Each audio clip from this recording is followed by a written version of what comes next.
جهازك يحتاج إصلاح. نوفر تشخيصا مجانيا بدون مكالمات أو تنقل، نستلمه من بابك ونرجعه إليك. قبل الإصلاح نرسل عرض السعر ونكمل بس بعد موافقتك. بسيط وشفاف واحترافي. الرابط في الوصف. تبديل شاشة لابتوب HBCS هو عملية تحتاج إلى بعض الأدوات الأساسية ودليل شامل لضمان نجاح الإصلاح. سنبدأ بتجهيز الأدوات المطلوبة.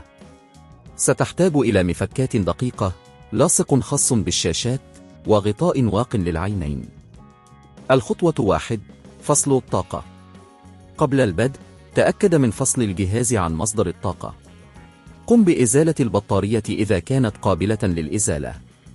هذا سيساعد على تجنب أي صدمات كهربائية أثناء العمل. الخطوة 2: إزالة الشاشة القديمة.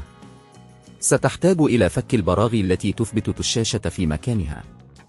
استخدم المفك المناسب لفك البراغي من الجوانب. بعد ذلك، بلطف اسحب الشاشة بعيدا عن الهيكل.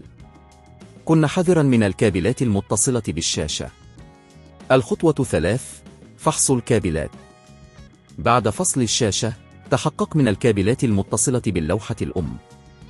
إذا كانت الكابلات تالفة، يمكنك طلب التشخيص المجاني الذي نقدمه.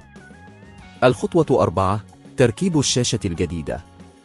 قم بتوصيل الكابلات بالشاشة الجديدة. تأكد من أنها مثبتة بشكل جيد. بعد ذلك، قم بتثبيت الشاشة في مكانها باستخدام البراغي التي قمت بإزالتها سابقا. الخطوة 5: اختبار الشاشة. قبل إعادة تجميع كل شيء، قم بتوصيل الجهاز بمصدر الطاقة وابدأ تشغيله. تحقق من أن الشاشة تعمل بشكل صحيح. إذا كان هناك أي مشكلة، يمكنك الاستفادة من خدمة الاستلام من المنزل لتقديم الجهاز للمختصين. الخطوة 6: إعادة التجميع.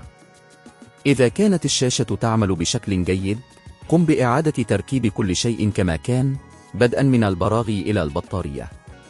تأكد من أن جميع الأجزاء مثبتة بشكل جيد. السعر قبل الإصلاح. عادة ما تتراوح تكلفة تغيير شاشة لابتوب HBCS بين 100 و200 دولار، حسب نوع الشاشة والخدمة المطلوبة.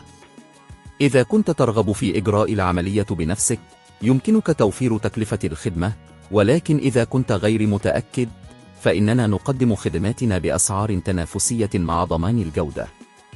تذكر دائما أن سلامتك هي الأولوية.